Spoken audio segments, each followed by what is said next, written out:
Welcome to Icons of Influence, the show where we dive deep into the stories of individuals whose journeys reach far beyond fame, whether through business, philanthropy, or global impact. Today, we profile Tony Robbins, the janitor turned self-help titan whose influence spans arenas, boardrooms, and billions of meals served. Let's go. Tony Robbins was born Anthony Mahaverick on February 29, 1960, in North Hollywood, California. The eldest of three, his childhood was marked by instability. His parents divorced when he was just 7, and he described his home life as chaotic and at times even abusive. By 12, he had taken his stepfather's surname, Robbins, after legal adoption. At Glendora High School, a rapid growth spurt, later traced to a pituitary tumour, made him tower over classmates. He dropped out soon after turning 17, never attending college. Instead, he took a job as a janitor. The turning point came during a conversation with his landlord, who urged him to attend a seminar by motivational speaker Jim Rohn. Robbins did, and shortly thereafter became Rohn's seminar promoter, setting the stage for his own future in public speaking and coaching. That decision marked Robbins's break into the self-improvement world. He lit his life fire, not just with words but literally, when he adopted firewalking ceremonies he'd learned from Tolly Burkin and introduced them into his early events. These combustible symbols perfectly mirror Robbins, powerful, attention-grabbing, unforgiving. By the mid-1980s, Robbins had begun building his own brand. In 1986, he published Unlimited Power, a bestseller mixing NLP, neuro-linguistic programming, and peak performance psychology. That was followed by Awaken the Giant Within in 1991. These books catapulted him into the mainstream as the go-to guru for personal transformation. Robbins crafted events like Unleash the Power Within, Date with Destiny, and Business Mastery, selling seats for up to $10,000 a ticket. He grew his enterprise into Robbins Research International, representing a portfolio of over 30 companies, generating more than $1 billion annually.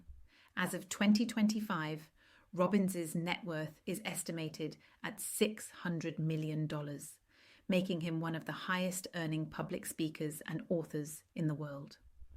Along the way, Robbins advised and taught world leaders and business titans, Bill Clinton, Salesforce's Mark Benioff, Hollywood's Hugh Jackman, and athletes including Justin Tuck and Pitbull.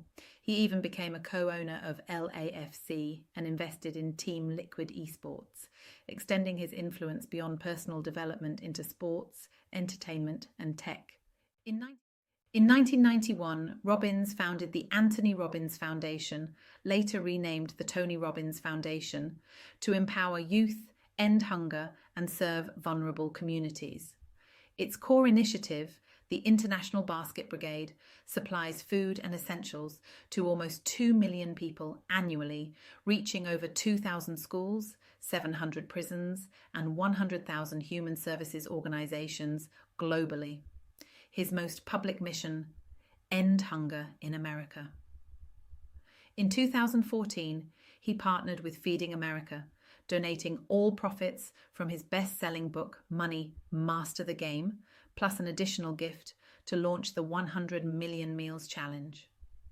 That eventually evolved into the staggering 1 Billion Meals Challenge, fully achieved in November 2023, 2 years ahead of schedule. Today, Robbins and Feeding America are working toward the next frontier, the next Billion Meals Challenge, aiming to serve another billion people by 2035, scaled up via global food rescue and policy advocacy. Beyond food, Robbins's foundation runs youth leadership programs worldwide, mentorship, prison rehabilitation, scholarships, creating a kind of ripple effect where transformed individuals go on to transform communities. That makes his legacy far more than motivational, it's infrastructural. But no legacy is without its critics. In 2019, BuzzFeed News published a series of investigative reports alleging at least 10 women accused Robbins of sexual harassment or inappropriate conduct, including a high-profile claim that he molested a minor during a seminar in 1985. Robbins vehemently denied the claims and filed defamation suits in Ireland. These cases remain unresolved, with both sides accusing the other of bias and distortion. Others have questioned the safety of his tactics. Media reports in 2012 covered incidents where dozens of participants were treated for burns after firewalking at a Texas event. Robbins and supporting medical staff pushed back, saying only a small fraction of the 7,000 participants needed care. But the incident raised questions about the ethical oversight of his events.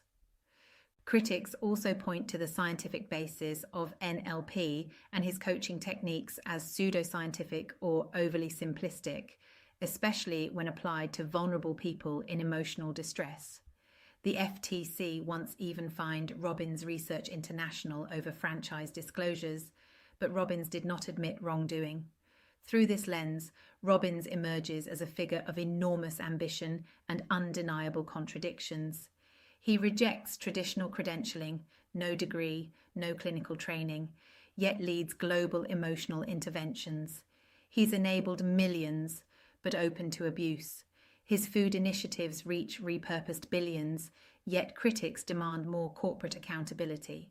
As you close your eyes and hear Robbins say, "It's not about resources, it's your resourcefulness. Remember this, power can build, but it also cuts. Influence changes lives, but it demands responsibility." That brings us to the end of this deep dive into Tony Robbins, his early poverty, meteoric rise, philanthropic power, and complicated legacy. Like many icons, his story is messy, and that's the point of icons of influence. It's not just fame, it's the challenge of using that fame for impact, despite the flaws. If today's episode inspired you or provoked questions, we'd love to hear your thoughts. Subscribe, leave a review, and share with someone who knows the role of personal growth is bigger than the person leading it. See you next time on Icons of Influence. Thanks for listening.